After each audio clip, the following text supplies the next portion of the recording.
Thompson, Senior Vice President with Wells Fargo Advisors. Carl Cannon, retired publisher of the Times-Union. Greg Anderson, City Council at large. And the Chairman of the Finance Committee. And we're pleased that Mayor Brown is here. Would you like to say anything to us? And thank you for being here. And I think the Council President is going to be here too. Mayor, we're glad you're here. Well, good morning. I want to thank you, Mr. Chairman, and the Retirement Task Force for calling this meeting this morning. I really appreciate it. Once again, I want to thank you for your leadership and commitment to our great city, bringing us all together to really focus on an issue that that is so important for the quality of life of our city. As many of you know, I inherited this issue, and I decided as mayor to take it on. And I believe with each and every one of you around this table and some of the great ideas from all the other organizations like the Civic Council and others, we'll be able to solve this problem. So thank you for your support. I just wanted to say good morning to everyone and thank you so much. Thank you, Mayor. We also have the sheriff who's intimately involved in this in terms of his personnel, not so much involved with the negotiating the pension benefits. John, would you like to say anything? Sheriff Rutherford?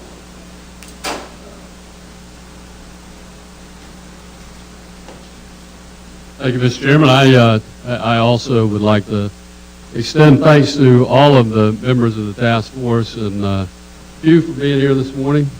As you know, this is a topic that is near and dear to my heart because it has a tremendous impact on my ability to recruit and retain top quality law enforcement personnel for this community. So it really is not just a financial issue, but it's also very much a public safety issue. So thank you all for your time. Thank you, Sheriff.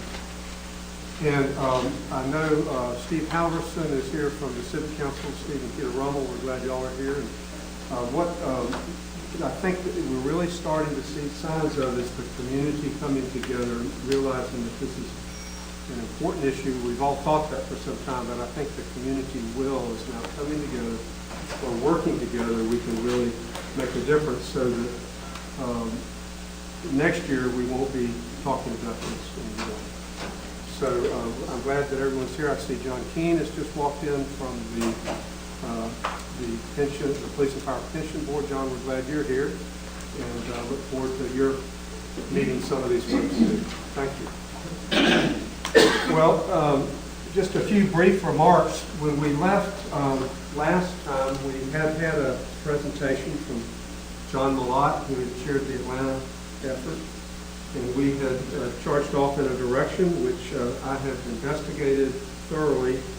I talked with John on numerous occasions, but John's proposal, as y'all will remember, was basically to bring in professionals. He would, for a fee, manage the process. They would have actuaries, financial advisors, legal law firms, and media consultants. Y'all will recall that process in Atlanta took 18 months, and John raised $3 million to pay the cost of those professionals. As we got further and further into it, it just didn't look like that was going to work here. And almost providentially, one Friday morning, there was a voicemail on my answer phone from a guy named Jonathan Trichter. And he said, Bill, I got your name out of the newspaper. I'd like to make a proposal to help you in Jacksonville with your pension issues. So I said, I don't need another proposal.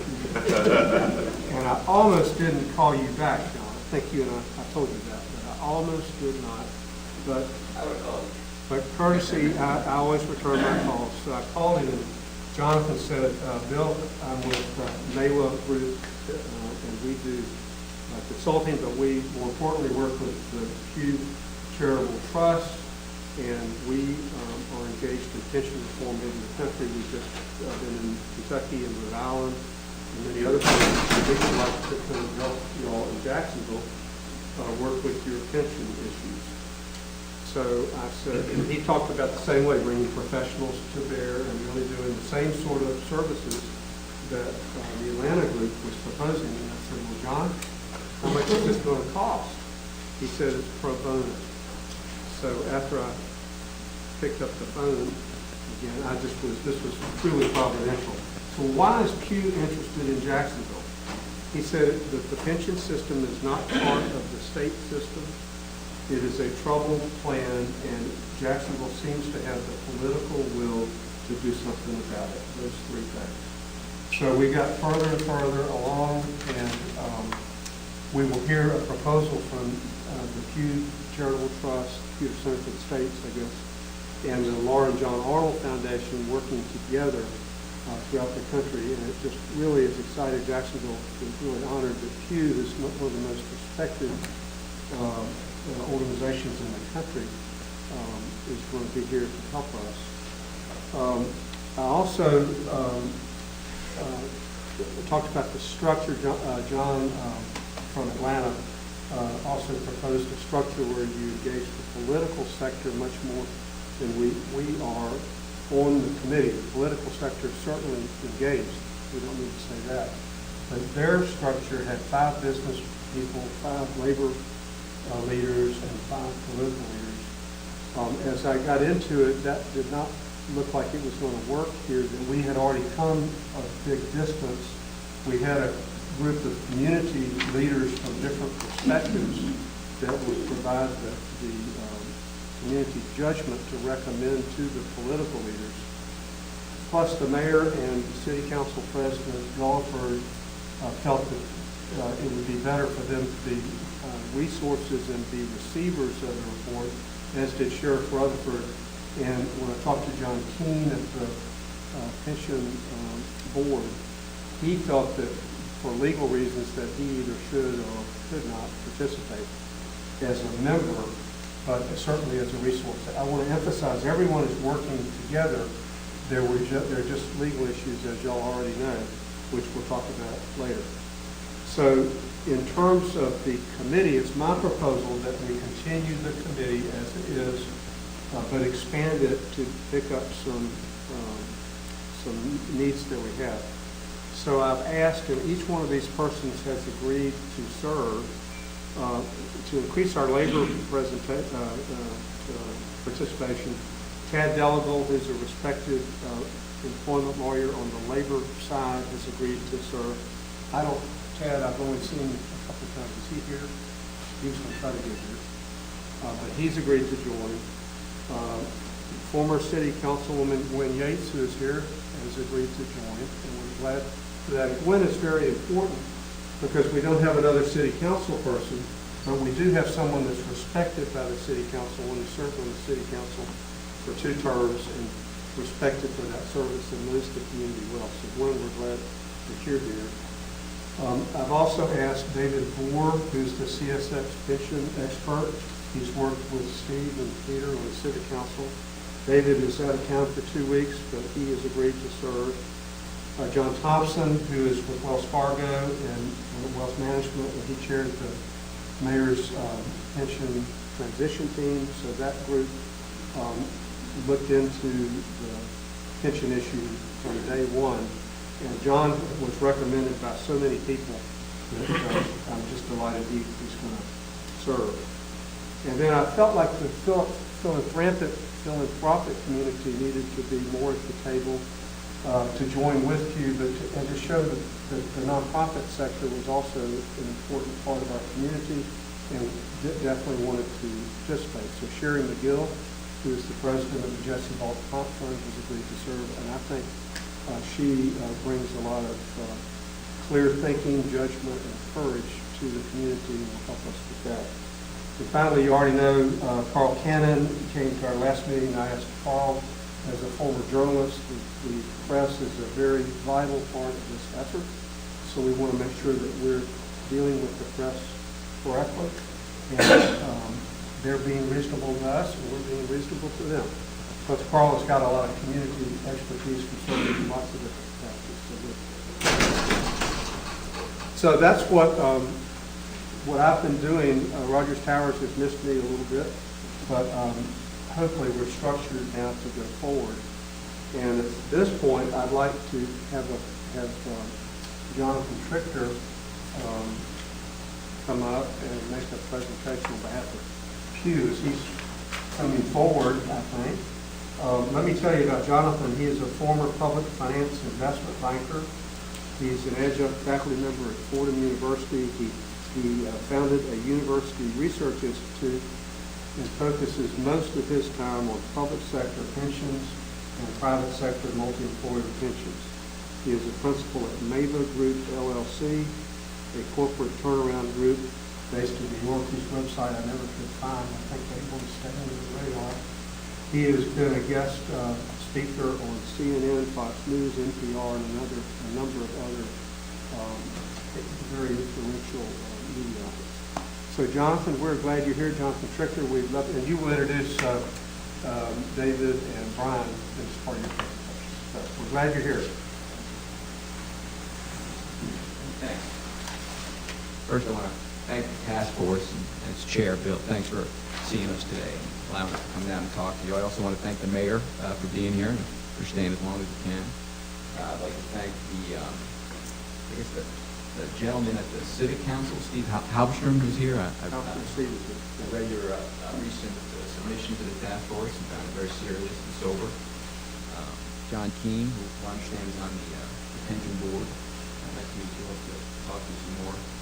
City Councilwoman, who just heard of today, Councilwoman Gates, thanks. All other distinguished guests, and of course, the city CFO, Ronnie Belt, who met this morning and chatted with a couple of times. Thanks. And I'd like to thank Roger Towers for lending the task force chair to this process.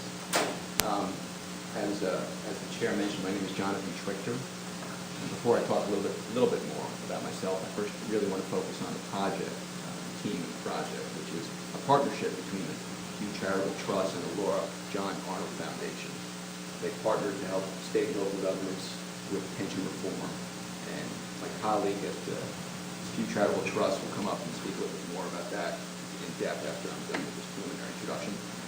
But in addition to the significant resources that the Pew Charitable Trust and the Laura John Arnold Foundation have, personnel and other resources, they've also brought into their team, their pension reform teams, and outside professionals, including actuarial professionals, who when they work on projects, work with local plan actuaries as well.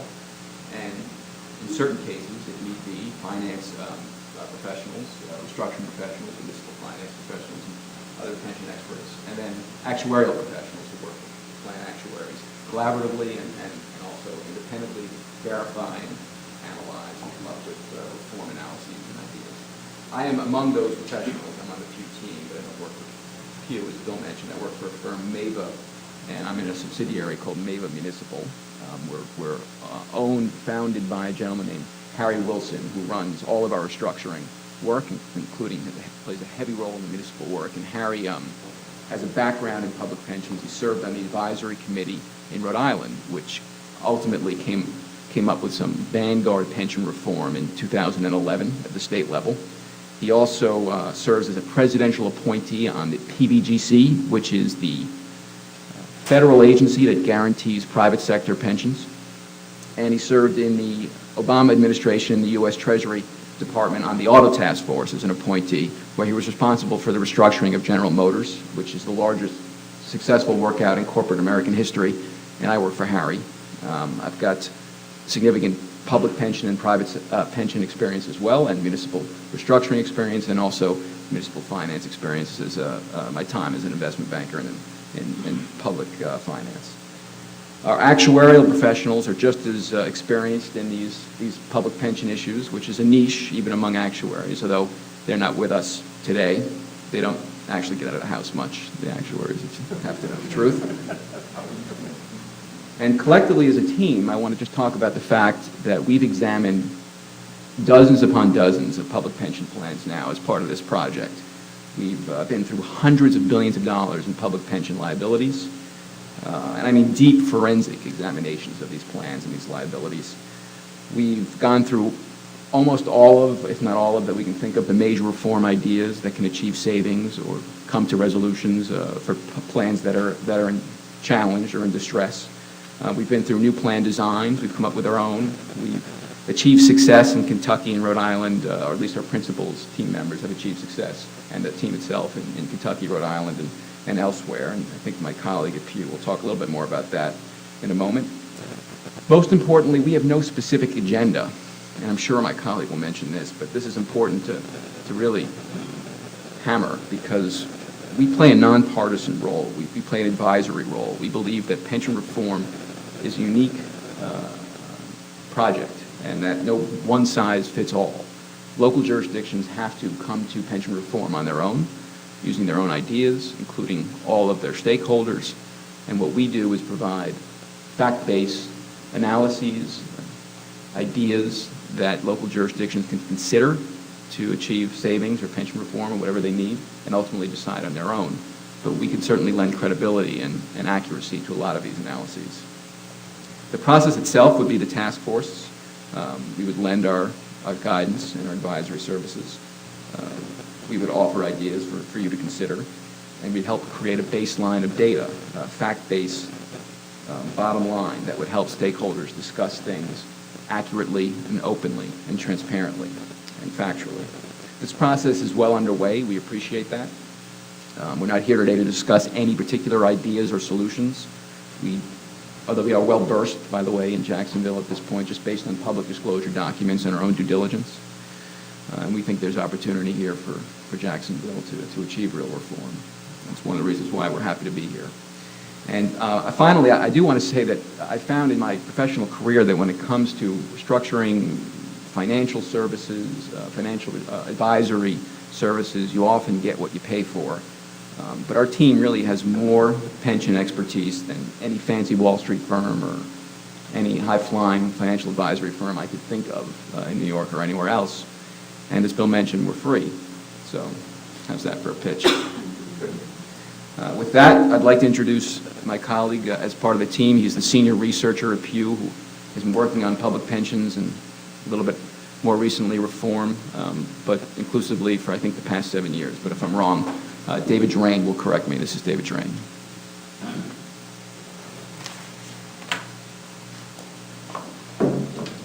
Well, good morning. I'd like to thank the task force for having me here today, and especially the chair. I'd like to thank the audience for being here to pay attention to this incredibly important issue. Public pensions are an important topic for the workers, taxpayers, and voters of Jacksonville. My name is David Drain, and I'm the lead researcher on public sector retirement systems at the Pew Charitable Trusts. We've been studying this issue for 6 years now, even before the Great Recession hit, because this was clearly one of the most important issues facing state and local leaders. The bill coming due for pensions and retiree health care promises can threaten the fiscal health of states and cities that fail to manage these obligations. I'd like to focus on 4 things today. First, to introduce ourselves. Second, to discuss Jacksonville's situation and situate it in the national context. To describe our work in Kentucky in some detail. And finally, leave time for your questions. To introduce ourselves, the Pew Charitable Trust is a nonprofit based out of Philadelphia.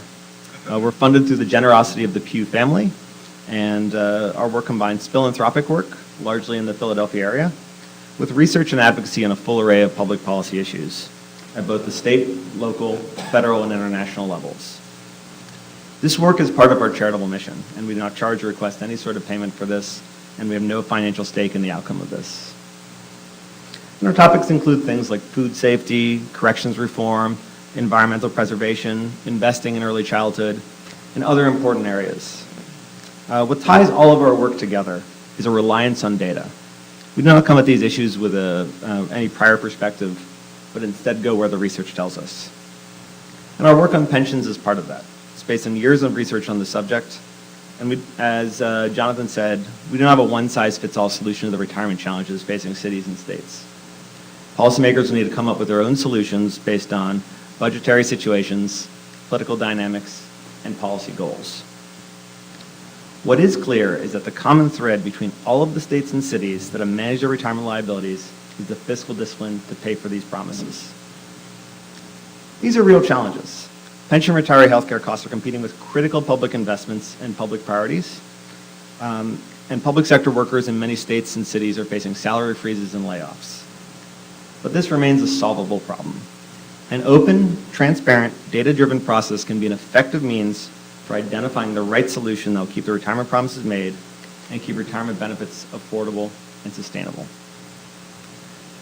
So as you all know, Jacksonville is facing close to $2 billion in unfunded liabilities, more than 4 times the combined payroll of employees participating in these plans.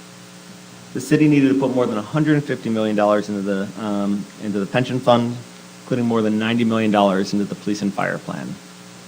And in fact, the police and fire plan is by far the worst funded of Jacksonville's pensions. It's 43% funded and was responsible for about 2/3 of the entire pension debt facing the city. And then one way of looking at it is the city of Jacksonville retirement system is about the same size as the police and fire plan. But the annual bill for the police and fire plan is more than $20 million more, in part due to its poor funding situation. And that $90 million that went into the police and fire plan represented more than 60% of the payroll. As Mayor Brown noted, pension costs have grown to more than double what the city spent on the Children's Commission, seniors, parks, and libraries combined. Unfortunately, Jacksonville's situation is quite common across 50 states, as pension retiree healthcare debt has been a major fiscal challenge, both at the state level and at the local level. As our research has shown, there's been broad challenges in these areas, and of all the bills coming due for state and local governments, perhaps the most daunting is one for pensions and retiree healthcare. Looking at state-run plans, we found that there's a $1.38 trillion shortfall nationally between the promises made to workers and retirees and the money that had been set aside to pay for those promises. Our study of 61 major American cities found a funding gap there of $217 billion. Policymakers got in trouble when they skipped making pension payments in both good times and bad, raised benefits without paying for them, and took on risks that they couldn't manage. Of course, this national picture hides a tremendous amount of variation. On one end of the spectrum, we've got states like New York, North Carolina, and Wisconsin that have done a very effective job at managing their retirement liabilities, managing their pension costs. And at the other end, we've got states like Illinois, Pennsylvania, and others where you've seen massive funding gaps that grow and grow every year. As I've said before, and really the one thing we are firm about is that any solution, any effective path forward is going to require making actual payments into the pension fund on a consistent basis. The impact of that can easily be seen in the example of New York and New Jersey. In 2000, both of these states had fully funded pension plans. In the intervening years, New York consistently made their actuarial contributions to the pension fund. New Jersey consistently failed to do so. Now the Garden State's facing this rapidly growing unfunded liability. And even though their plan is much smaller than New York's pension plan, their annual bill is greater because now taxpayers are on the hook for paying for all these past mistakes. The vast majority of states have made some type of pension changes since the Great Recession hit. But in many cases, policymakers are realizing that these initial steps have not done enough. There's 2 separate challenges that the task force and that policymakers in Jacksonville and other places face. How do you deal with the existing pension debt? And how do you reduce the likelihood of future funding crises? Changing benefits for new workers, either by reducing benefits in the existing plan structure or switching to a new plan, does nothing to address the existing unfunded liability. Similarly, calls to just fund the pension that don't resolve the unpredictability of costs and the missteps that led to the current funding situation put the city at risk of future crises. And what we've seen is that many states and cities have ended up simply reducing benefits for new workers without addressing the root problems, which results in much of the cost being put on the back of new employees while leaving the underlying issues unresolved. That being said, policymakers are starting to take a more comprehensive look at these challenges, and recent reforms have been more targeted at addressing the actual problems. A couple trends that we've seen in recent years. First, many states and cities have looked at the cost of living adjustments as a way of reducing existing liabilities. This is one of the few potentially legal ways for policymakers to address a funding gap that is outside the ability of their city or state to deal with. At least 16 states have done this in a number of cities as well, and while lawsuits are ongoing in most of these jurisdictions, in places where the lawsuits have been resolved, the changes have been upheld. In To reiterate, lawmakers have looked at this type of change not because it is an ideal or fair way to reduce benefits, simply because their lawyers have told them this is the only legally available option. States and cities have also begun asking employees to pay more for their retirement benefits. Florida has just begun to mandate employee contributions in 2011. Montana increased employee contributions this year. New Jersey asked their employees to contribute more for their retiree health care. And at the local level, increased employee contributions were part of how Los Angeles addressed its pension funding gap, along with increase in taxes and a reduction in the number of public employees.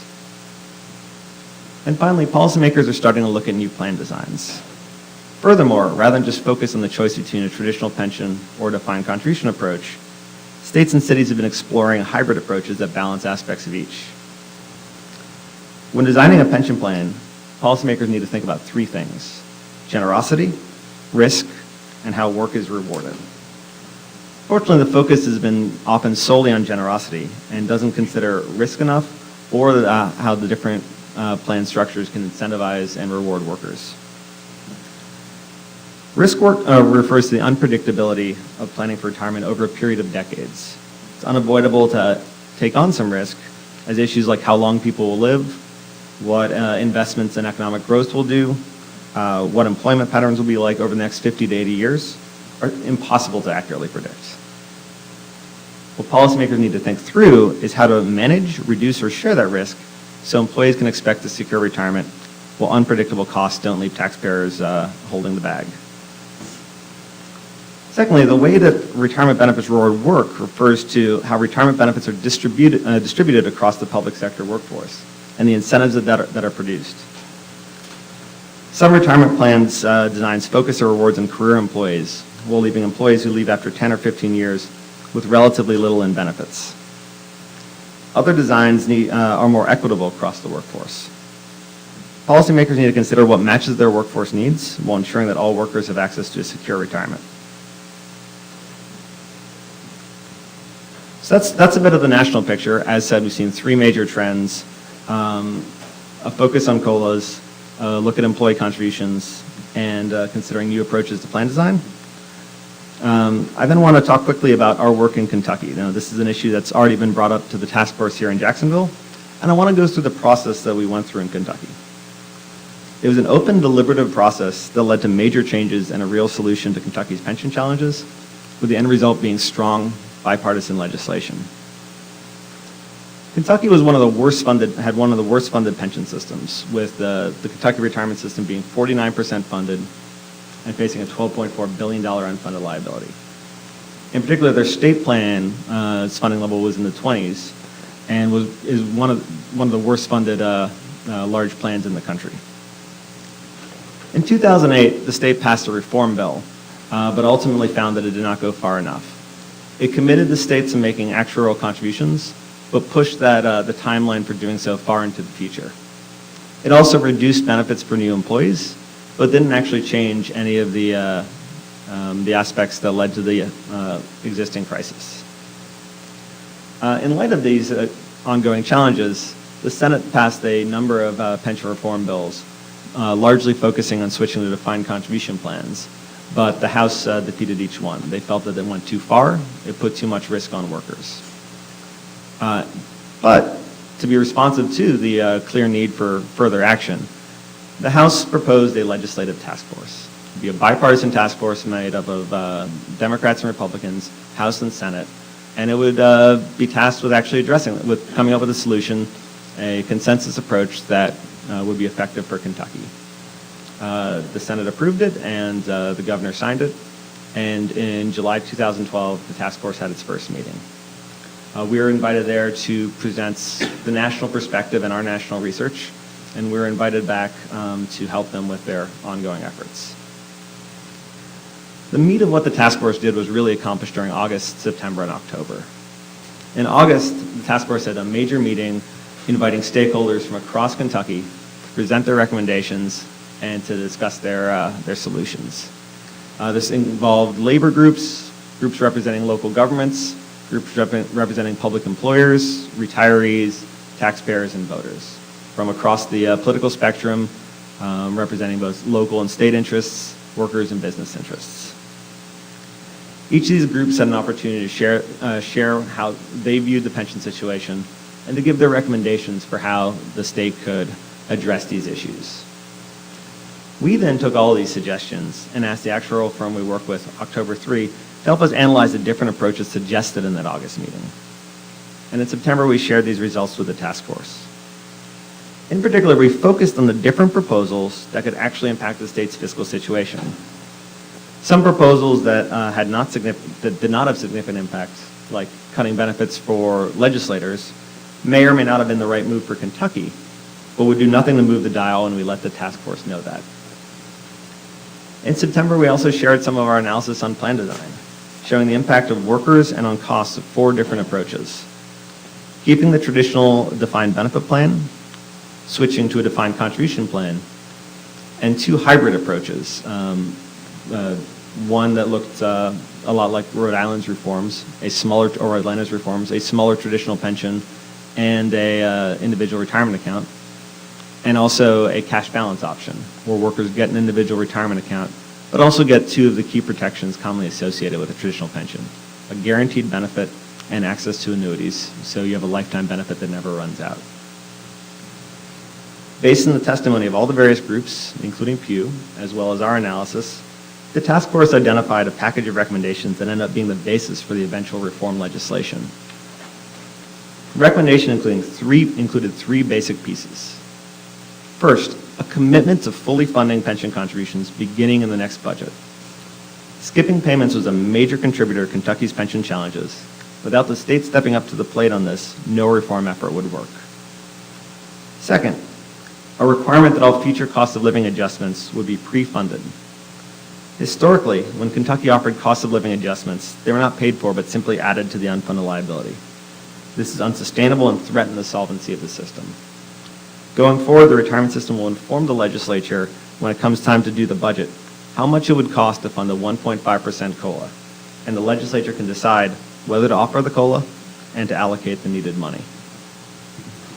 Thirdly, a hybrid cash balance plan for new workers.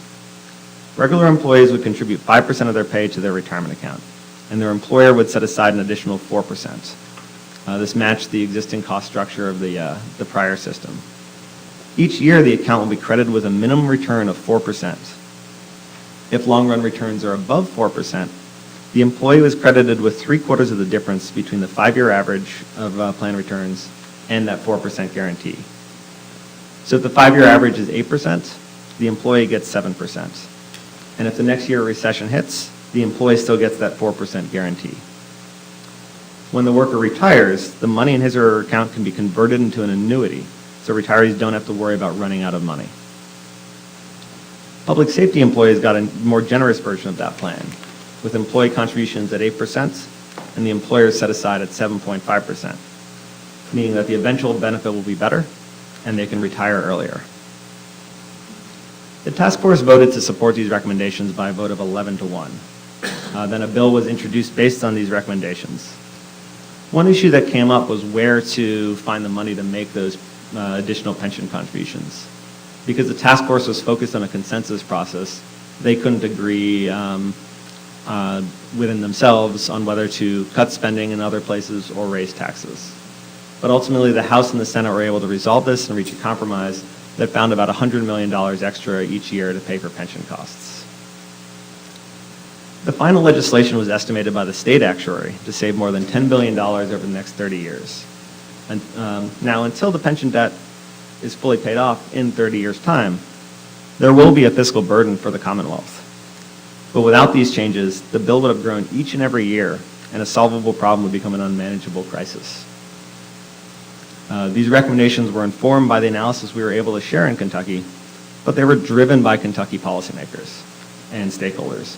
And the final legislation passed 32-6 in the Senate and 70-28 in the House. We were pleased to be able to assist Kentucky in what the governor described as bipartisan agreement to solve the most pressing problem facing the state. And we're interested in sharing our research and analysis in other states and cities when there's both a need and an interest in tackling retirement challenges and coming up with fair, data-driven reforms. As said before, there's no one-size-fits-all solution, and different cities and states are going to come up with different ideas based on their budgetary situations, political dynamics, and policy goals.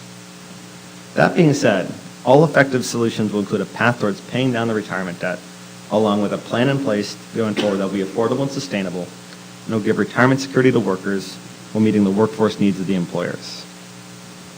And in the end, it's not just about reducing costs in a city's retirement system. It's about designing a system that meets the city's needs while being fiscally responsible and sustainable. And it's about the fiscal discipline to pay for those promises, because without that fiscal discipline, nothing will be sustainable.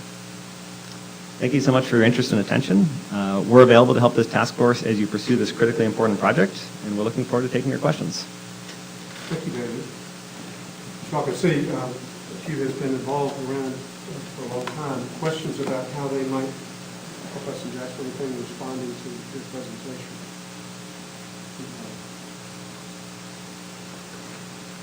Anybody excited?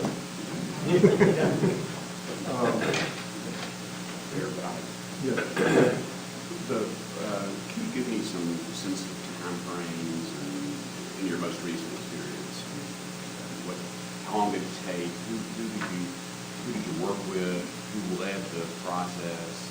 Can you just give me a sense of how? Yeah, so it took close to a year, I guess more about 9 months. It started in July, but really the three big periods where stuff really happened was first in designing the recommendations, and that occurred August through October. Then in finalizing the task force recommendations and voting on it, and that happened fairly quickly at the end of November and December. And then finally getting the actual bill passed, which occurred in the spring during the legislative session. We worked most closely with the task force members, and in particular the chairs. So one chair was a senator who had worked on pensions at the Senate and actually been the sponsor of these defined contribution bills, and his co-chair was a Democrat from the House who, as he described it, had been the one killing all these bills. And actually, one of the things that worked really well about it is they had a very collegial relationship. Obviously, they disagreed on a number of issues, but it was always focused on the policy. Another important thing about the task force is that they wanted a consensus process. They wanted something at the end that would be politically viable.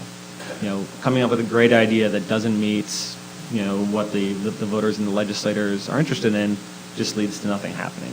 And so the task force chairs and the task force were always concerned about making sure that this would be something that could pass both the House and the Senate.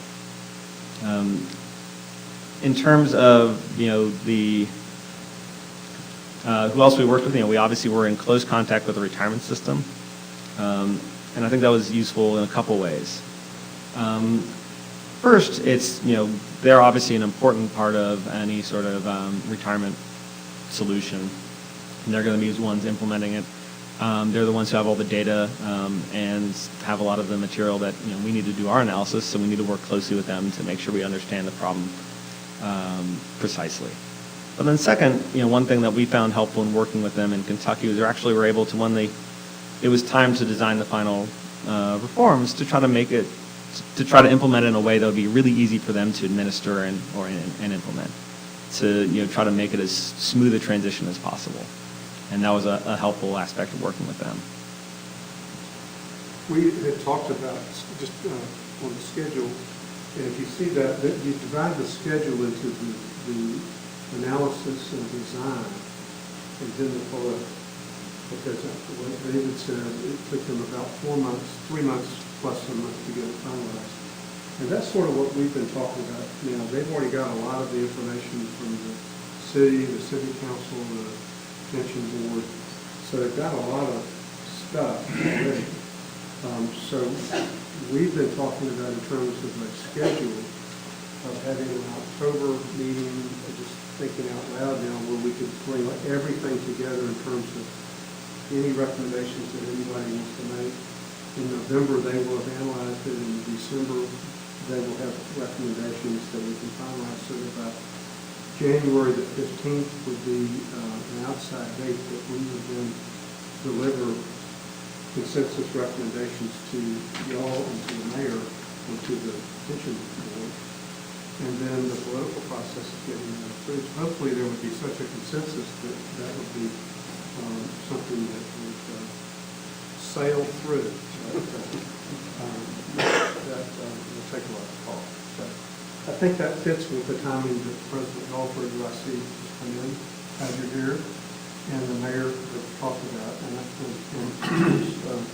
they think that's a very workable time. Bill has a question. How did you bring together the many different factions to get to that consensus? Obviously, we can't just sit here and come back with a simple recommendation. There's got to be input, deep input from a lot of people. I mean, part of it was having that open process early on. Everyone had the chance to have their say, and that was important. One thing, learning from, the past, one thing that would have been helpful is, doing more to try to recruit people to give their input early on. Everyone had a chance to have their voice, but it would have been helpful to, be more proactive at trying to recruit all the different voices. But getting those opinions out there, getting those views out there are useful for a couple reasons. One, it tells us what are the ideas that are people in Jacksonville are interested in. Two, it gives a chance for then other important decision makers to react to these ideas in a public way. So it also gives us input onto what the political viability of different approaches. And so that's very helpful then in helping us as we think through the policy implications of each and share those with the policymakers and the task force. It's all informed by what stakeholders and what policymakers are viewing these issues in their lenses.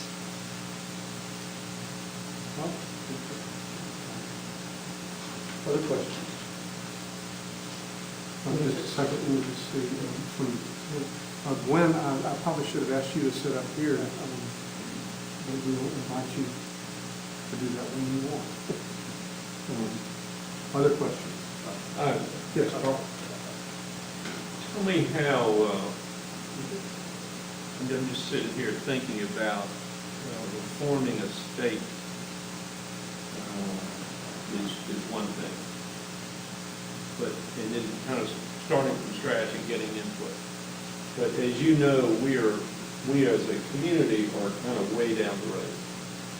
There's been negotiation, there's been lawsuits, and we are not a state, we're a city, and we operate in a different way. So tell me about how you see the difference there or the similarities, and how we might deal with those issues to be able to come together. Well, I mean, that's an interesting point, and I think two great examples are, state of Rhode Island, the city of Providence, the state of Kentucky, the city of Lexington. In both these cases, there was a big state reform effort, and there was local efforts in these cities. The two things that really distinguish city-based reforms from state-based reforms, well, the three things. So one, in many cases, the state has a veto over city changes. When that's the case, that obviously has a big impact on how a process needs to be structured. So in Kentucky's case, Lexington can only change its pensions, its city-run pensions, if the state gave permission. Second, there's often a lot more legal constraints on how free the city can be to act, and as a result, collaborative processes where really it's the city working together with the unions to find a solution can end up being much more effective. In both Providence and Lexington's case, unions were a big part of how the final reforms were passed. But then the third is the impact on workers of out of control pension costs and of the budgetary pressures that they pose. Really are most obvious at the local level. Payrolls are a much bigger part of city budgets than state budgets. When states get into trouble, a lot of what they do to deal with that is, reduce aid going downstream to cities. Cities don't have that luxury, and so that is, really pushes both sides to the table a lot sooner. And so that, that was a big part of how those cities were able to get what in both cases were fairly substantial cuts to benefits through their unions. One of the things, Paul, that we've talked about is the 30-year agreement, and we've had a conference call with their lawyers. Jonathan, you might want to speak to the reaction we had, but we do face a real legal constraint that must be honored. And we're not judges, we're not going to adjudicate that. So it's very important that John Keane be a part of this, and we've got to come at this together because we can't really force anything on anybody. Jonathan, when we talked about that, we had that conference, any reaction to that, any observation?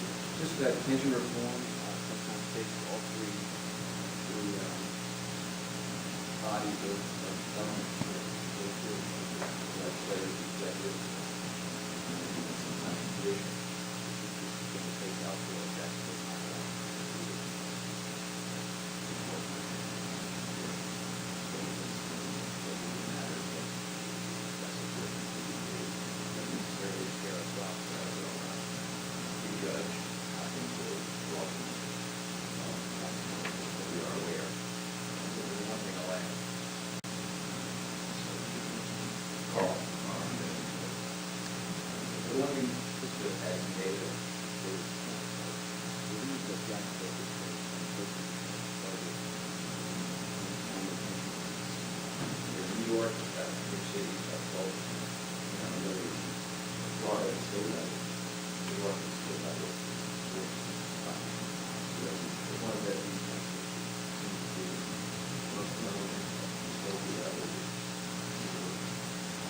I guess one other point is that legal issues differ in every single state. There's different case law, there's different constitutional protections, and as a result, a package of reforms that could be done in one state may be completely unviable in another. So, we worked very intensively in Kentucky. We also worked in Montana, and we're sharing our research and analysis with policymakers there. In Kentucky, the task force decided early on that any change that violated what they considered their inviolable contracts was a no-go. They wanted nothing that would have legal risk. They felt that the protections offered to current employees were very, very strong and were not, they were not capable of touching them. In contrast, in Montana, what policymakers ended up doing, it did result in a lawsuit. They changed benefits they changed employee contributions for current employees. That was an idea initially offered by public sector unions in the state, and that aspect of it, was considered maybe legally, secure because unions had come to the table and offered that.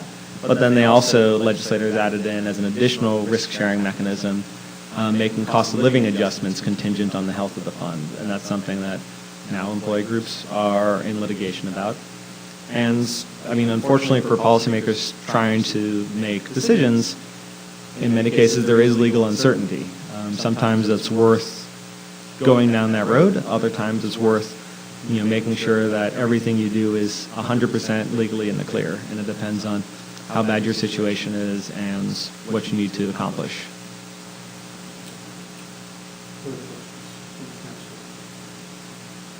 Yes, sir. Tell us your name. Thomas.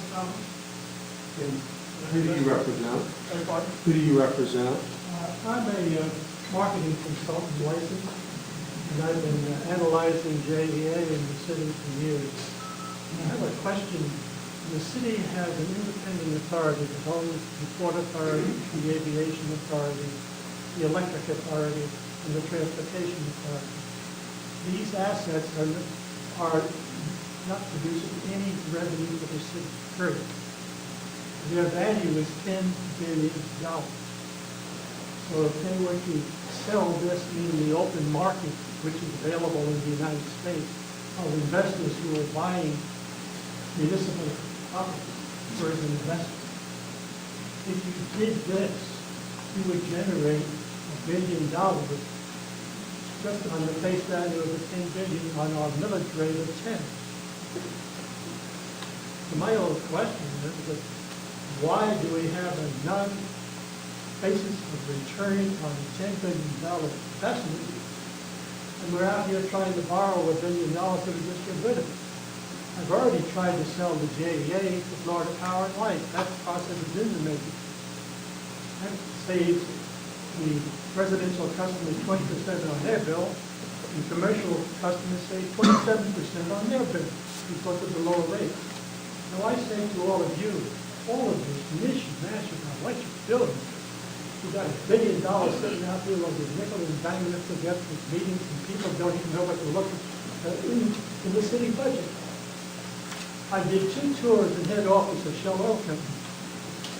So I do know what I'm talking about. I am a graduate of Georgia Tech.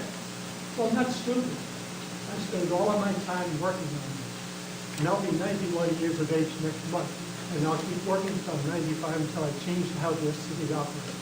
We appreciate that much, and that's an example of an idea that we've come, it's too early to respond to that, but that's an idea that will certainly be on the table. As I told Steve Halverson, everything's on the table. The mayor agrees that everything is on the table. Council President Lawford says everything is on the table, so this is all the time stuff that we would say.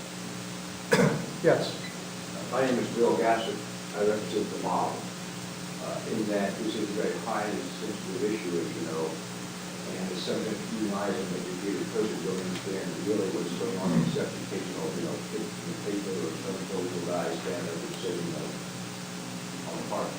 I will ask if you could, if you have to what you might call a report to the people, which starts this dialogue between us and the public, who we might ultimately depend on for success. And, very simplistic, if it turns me in 1 week's report or how often you want to do it. And I would hope that somebody perhaps from the paper would be there saying, okay, every Saturday or every 2 weeks or every four, let you know what's going on and what the implications are.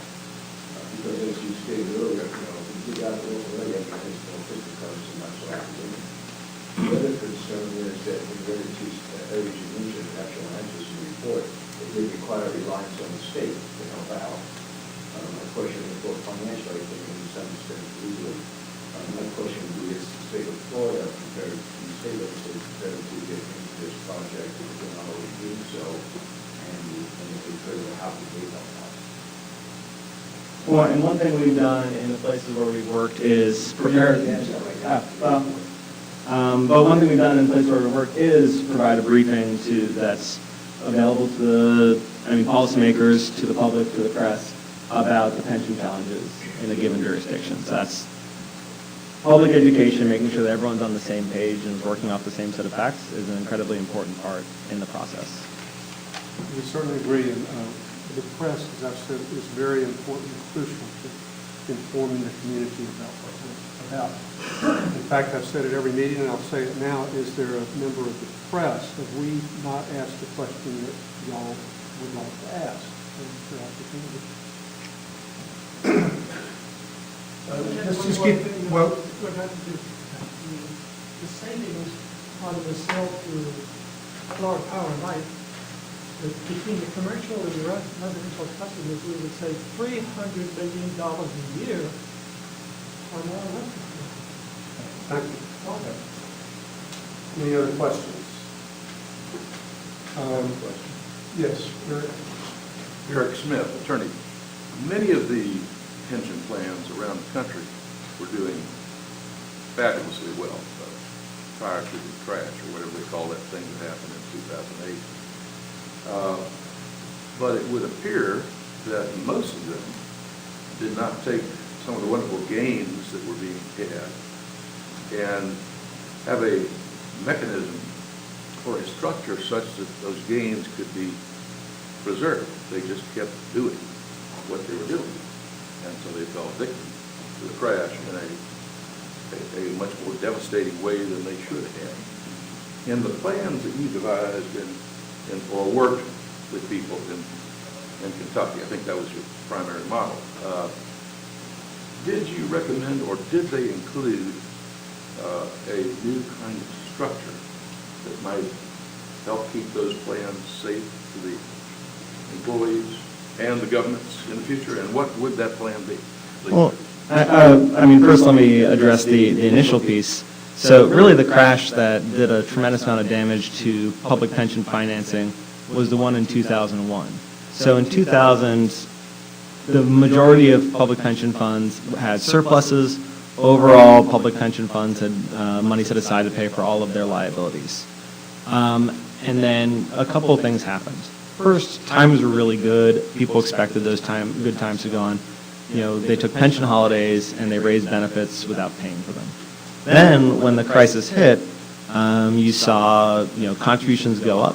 But rather than put the money aside to shore up these now weakened systems, policymakers instead continued to avoid making these payments.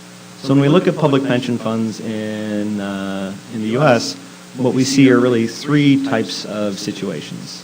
First, there are some of the plans that are always in trouble. For example, Rhode Island's challenges that they started the process of resolving in 2011 were the result of bad decisions made in 70s and 80s, and just a policy of underfunding that they never were able to recover from. Then there's the places that were doing relatively well in 2000, places like Pennsylvania and New Jersey and Kentucky, where then in the intervening years, just bad decision was piled on bad decision, particularly on failing to make contributions and raising benefits. And then finally, there's, as I said, a number of places where, Wisconsin and North Carolina being two great examples where, 2001 hits, contribution rates go up, state keeps up with those contribution rates. 2008 hits, contribution rates go up again, state continues, and that diligence of funding, and including possibly, for example, Wisconsin has some risk-sharing mechanisms to help balance out good times and bad. You can run these plans in a sustainable way. That being said, we've seen many places that were unable to manage the risks of, the level of investments. A big piece of it is, trying to put as many measures in place, and there's, no easy way to do this, to force funding discipline, to having ways of sharing risk, particularly investment risk. And that does two things. First, when times are really good, it builds in a process for giving some of that upside to workers. So rather than having the political pressure for an ad hoc solution that can be, not subject to full actuarial review, there's a built-in process by when times are good, worker benefits go up. When times are bad, either employee contributions go up or workers accrue less going forward. And then finally, there's some a state that did take that extra step to think through, is there a better funding mechanism than simply waiting for things to happen? Tennessee, in their recent reforms of this year, the big piece of it was switching new employees to a hybrid system with a smaller traditional pension and a defined contribution account. But the reforms also built in, payment smoothing mechanisms. So when times are good, you pay in a little more than you need to, and when times are bad, you've got that cushion to give yourself some room. Just one very quick. Yeah, keep in mind that we're not dealing with specifics, and we'll have a chance to do that. Well, some of us are old. We may not live through the entire process. Now, Eric, you are going to be a perpetual institution. Just very quickly. Historically, from what I've been able to discern, our city has totally ruled out any consideration of pension obligation law. Those have certainly had a mixed review around the country. One of the more recent success stories would appear so far to be Fort Lauderdale. What does your skilled staff recommend? I know one size doesn't fit all, but what's your general philosophy about when and whether to employ as one of the tools to heal the problem pension obligation bonds, please? Yeah, so they're a tool that should be used rarely and only as part of a comprehensive solution. The real challenge of them is they look great on paper, but they really increase the risk load that you're bearing as a jurisdiction, as a city or a state. So this can be something that, the accounting of it looks great, but suddenly if long-term returns are a lot lower than what you thought, you can end up bearing a lot of costs over the long term. And and what is even more of an issue of concern about it is that many of the places that have done so are really the kind of places that have been generally bad at managing their fiscal issues, places like Illinois and New Jersey. On the other hand, an example of pension bonds used in a at least potentially constructive way is Connecticut. There, the teachers' plan is historically underfunded, and policymakers consistently were shorting in the plan on contributions. And what the state did is they issued bonds, but as part of that, there was a binding covenant in the bond that the state would be in technical defaults on these bonds if they failed making our contributions going forward. Now, on the, whether it's going to work out on the finance side, that's unfortunately something you just can't know until the life of the bonds. We can't predict what investment returns are going to be. Obviously, we hope that they'll be high and that the bond will be fiscally a great idea. But in terms of creating room to breathe in, also the demand for fiscal discipline, it was a very effective tool. They've made their payments ever since. It's been part of a broader effort in Connecticut to stick by those payments, and that's been a helpful change for that state. I wholly agree with my team member Dave and everything he said. I just want to add that I also appreciate the fact that Pew is part of the team that approaches pension reform and brought in other expertise, including some market experience as well. And so the team has resources in terms of market timing when it comes to pension obligation bond issuances. Anytime you consider all the pros and cons that Dave just articulated very well with a pension obligation bond, you also have to consider the market timing. And we live in interesting times, right? So pension obligation bonds are experiencing some troubled waters in California and Detroit, for instance, two states, a state and a city, where there have been significant pension obligation bonds, and the underlying commitment of those jurisdictions to those debt obligations has, let's just say, waned. Which means that issuing new pension obligation bonds to the market today might be very different than if Connecticut issued them in 2009. Such that your cost of capital will be higher, and that makes the risk that David alluded to that much greater.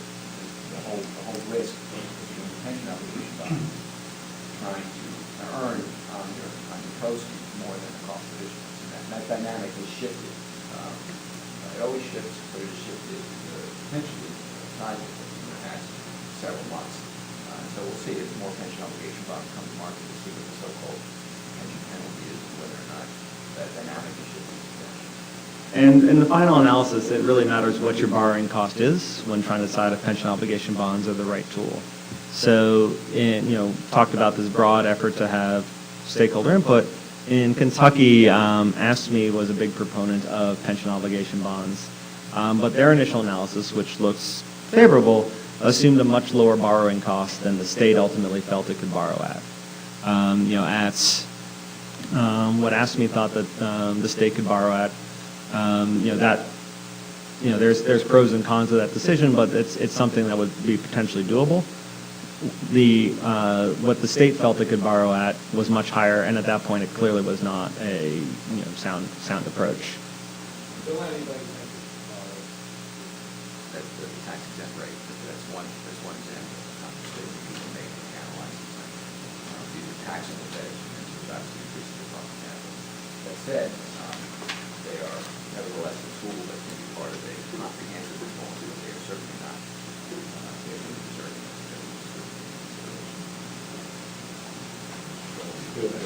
of President Goff, At the appropriate time, I don't have questions, but I'd like to make a couple comments. that'd be great.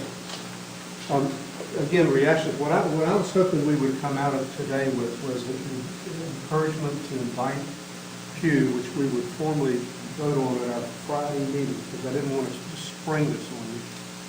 Number two, that we hopefully would vote today that we would expand ourselves, both the mayor and the council president. I've shared these things with them. They're in agreement. If y'all are in agreement, I'd like to fully seat these additional people at the table on Friday, so that common consent, I'm sensing that we're going to do that. Okay, good. And Carol, if you're taking minutes, we'll need to reflect that in minutes. So, my sense is that this is a great opportunity for the city, that we have to, there's an invitation process that we will do. I'll prepare a letter for the mayor and President Relaford, and I guess myself, to invite Pew to come. And then Friday, we would also establish our time frame and schedule, be in consultation with Pew, so we will be in agreement with that, so that we can have a time frame for community conversation, analysis, and recommendations. Okay? Well, thank you. Yes. Thank you very much, David. We're so honored that you will be able to bring a great reputation for nonpartisanship and analysis. So I have no other business for today. Carl? Yes. Oh, yeah, I'm going to get to you. Any other business for us? We're meeting at 1 o'clock on Friday. We will meet at the Edward Hall building on the 8th floor instead of here. The 8th floor of the Edward Hall building is where I first started practicing law. I want to thank y'all for putting your calendars aside to come to this meeting because it is important to hear from you. And with that, President Dolford, we're delighted that you're here. Thank you, Mr. Chairman. I'm not going to be here Friday, so I wanted to take this opportunity to publicly thank the mayor for creating the task force, thank him for naming you as chairman, and thank you publicly for your contact, your initial contact with the Pew Charitable Trust. As you and I discussed over the weekend, I think they bring something to the table that has great value that we can't generate locally ourselves or avail ourselves of locally. And to that end, I would encourage a favorable vote to engage them on Friday. I think that if you want excitement, Mr. Chairman, I'll jump up and down right here. I think it's okay. I just did it. I think the two things that you addressed and came out throughout their comments was their experience and their independence. You know, when Greg and I got elected, the first thing we were confronted by was pending legislation that was supposed to be pension reform, and that was voted down. And then all throughout the process, up until now, we've had numerous suggestions. It's like noses. Everybody's got an opinion about this thing. Everybody's got a nose. And it's come from a multitude of sources. And some people would say that there was a bias factor because of different positions. Most recently, I thank the City Council for bringing up their suggested solutions. But I think what Pew does for us is it steps away from the local engagement, and it gives an outside perspective, and certainly lots of experience, as we've heard here today. So I would ask you to please seriously consider engaging them, and let's go forward. What we need, folks, and that's been part of my personal belief in this whole thing, is we can't do Band-Aids and we can't do piecemeal. We've got to solve it once and for all, no matter how bitter the medicine may be. And I think to the benefit of not only the city and the taxpayers, but also to the employees, because we need to give them some assurance in all this of where they are and where we're going to be into the future. So I can promise you that the City Council will be very, very much behind your efforts. I know that they see this as a huge problem, and it's got to be resolved, and we're there any way we can to support it, and I know the mayor feels the same way, obviously. So again, thank you all, task force members here present and those that will be involved in the future, for taking the time and being engaged and involved and helping the community. We can't thank you enough for that kind of activity and response to our situations and our huge problem. Thank you, Mr. Chairman. Thank you, Mr. President. His remarks remind me of what the sheriff said at our first meeting. John said that stability and certainty about what the future would bring is so important for hiring employees and retaining them. You'll recall his remarks that we've become a net feeder system instead of a feeding system. And that's crucial that we get Jacksonville back to where it should be in terms of stability, but also fairness both to the employees and to the city and to its taxpayers. And that's what we're about. And it will take some courage among all of us, and we need to bring our best minds to it. And we've got great minds with the Pew team that will help us do that. And Jacksonville's got a collaborative history, and this is a great opportunity to do it. And Wayne and Ron and others with the press, Kevin, Karen was here. Y'all are important to this. We really need to communicate with the city, and we need to let the citizens know what's going on so that we don't have parity votes and be able to do it. And the city, Ronnie Belton and Joey and Cindy, all of y'all are very important. We rely on that. And so we'll now be really testing your figures and all of that in a much different way. So we're glad. There's no other business, then we are adjourned until Friday. One, I do not think we'll be meeting for 4 hours on Friday now. I think it's a little bit shorter. Thank you.